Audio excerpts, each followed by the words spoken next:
Hello. As in the previous video, we have talked about the majoritarianism in Sri Lanka and the impact of majoritarianism by the Sinhalese, which create a disaster to Sri Lanka. Now coming back to our topic, today's topic, that is part 3 of this chapter, accommodation in Belgium. In Hindi we will say Belgium ने किस तरीके से समझदारी से इस समस्या का समाधान किया, ये हम लोग इस चैप्टर में देखेंगे. So friends, from the chapter 1, I'm keep on telling you that power sharing is very important in democracy.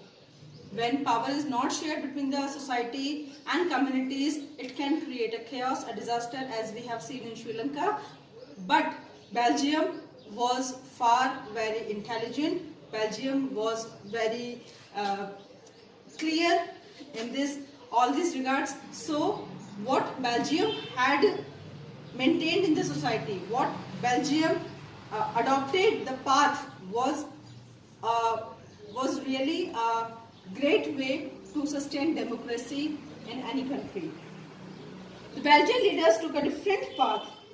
They recognized the existence of regional differences and cultural diversities, as it is a very important aspect of any society. No society we cannot say any society as homogeneous society. Heterogeneous societies are always there, and the Belgian leaders are really, they are very great. They recognize the existence of regional differences and cultural diversities.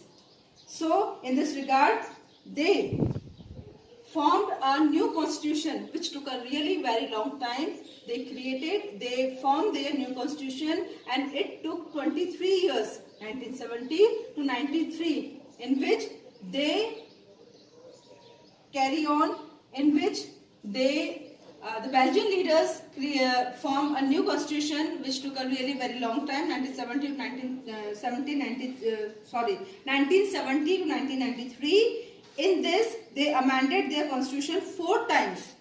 They amended their constitution 4 times so as to work out an arrangement that would enable everyone to live together within the same country. The arrangement they worked out is different from any other country, and it was really very innovative at the time.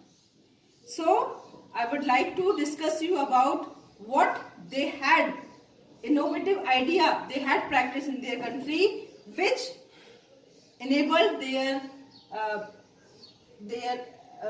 citizens to live peacefully.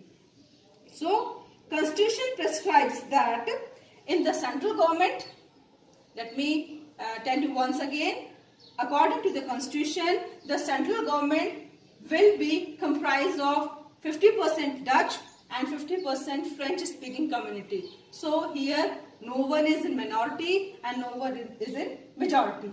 So this created a friendliness, this created atmosphere harmony between both the communities. Now coming to the next topic, the state governments got many power from the central governments. So in this way, the state governments are not subordinate to the central government. So here state governments are also free from the central government majority, from the dominance of the central government, I would like to say that.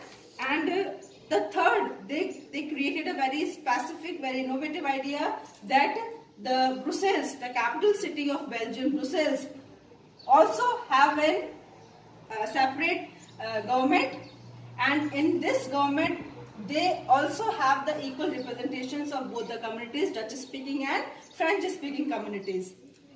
And there are, in that way, we can see there are 3 levels of government: the central government, the state government, and the government of the capital city. And far more there, they also have the 4th tier, that is the community government.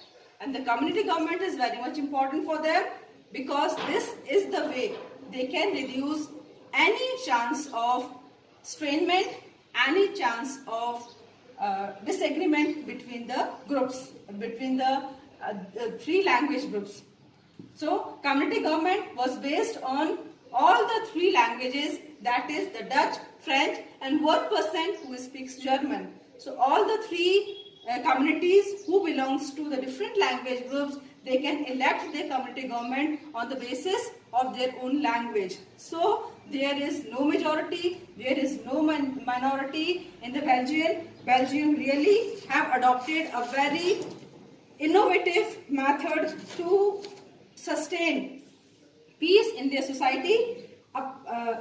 So in this way we can say that this government had power regarding cultural, education, language related issues.